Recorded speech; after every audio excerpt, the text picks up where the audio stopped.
When a homeless man pulled a little girl from earthquake rubble with his bare hands, he had no idea her father was president of the Nightwolves. 3 days later, 825 bikers showed up. What they did next made even the toughest riders cry. Dmitry Volkov lay under the highway overpass. His sleeping bag was thin. Inside his backpack, 3 shirts, 2 socks, a water bottle, a photograph. When he turned 18, the system said time was up. 8 months ago, he was 22 and invisible. People walked past like he was a ghost. Being homeless meant being erased, one glance at a time. 3 times a week, he stood outside the hardware store at 5 a.m., hoping for day labor. Sometimes he earned 4,000 rubles for 10 hours. After food, nothing left. He had 28,000 rubles saved. An apartment needed 130,000 to move in. Tuesday morning, Dmitry walked to the soup kitchen. At 7 o'clock, he got scrambled eggs, black bread, weak tea, his best meal all day. Then the earthquake hit. The building shook. Ceiling tiles crashed, windows shattered. Dmitry stumbled outside. Down the block, an apartment building had collapsed. Then he heard it help.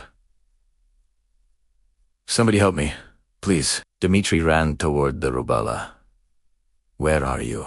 "I'm stuck." "It hurts." A man grabbed his arm. "You can't go in there. There's a kid in there." Dmitry grabbed rebar and pried at concrete. His hands screamed as edges cut his palms. "I'm coming!" "What's your name?" "Katya. My arm is stuck." He saw Hera, little girl with dark hair and terrified eyes. A steel beam pinned her arm. She wore a leather jacket. Papa's girl, Moscow chapter. "I'm Dmitry. I'm getting you out." 2 men helped push. The beam lifted. "Now, Katya." She yanked free and screamed. Dmitry wrapped his shirt around her arm and carried her out. Katya wouldn't let go of his hand. "Don't leave me. I won't. Not until your family gets here." He rode with her to the hospital. She talked about her papa, who fixed motorcycles, made blini, took her on rides. At the emergency room, people in leather pushed through. Dozens. At the front was a tall man with a shaved head and beard. Tears down his face. "Katya, Papa." An older biker approached. "You, the one who pulled her out?" Dmitry nodded. "Name's Sergei. I ride with Alexander, Katya's old man." More bikers kept arriving. 100 people, maybe more. Alexander walked to Dmitry and pulled him into a crushing hug. "Thank you," Alexander said, voice breaking. "Thank you for saving my daughter." Alexander Petrov, president of the Moscow Nightwolves, wept on the shoulder of a homeless 22-year-old with a good heart. Next afternoon, Dmitry stepped outside and froze. The parking lot was full of motorcycles, hundreds. When he appeared, they started their engines. The sound shook the air. Alexander walked over with Katya. She ran to Dmitry. "I told Papa, you're my hero." Alexander cleared his throat. "You didn't think about yourself. You acted. The Brotherhood wants to honor that." Sergei carried a leather vest covered in patches.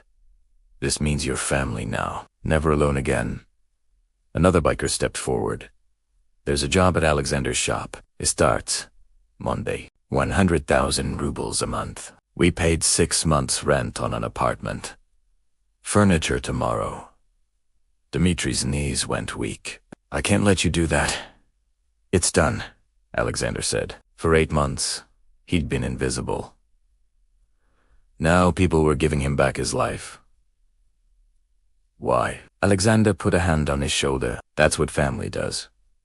You had nothing. You lived on the street. But you heard a child crying and acted. That tells me who you are." One by one, bikers hugged Dmitry. Some had tears. Sergei helped Dmitry put on the vest. Katya clapped. "Now you look like Papa." "Mount up," Alexander said. "We're taking our brother home."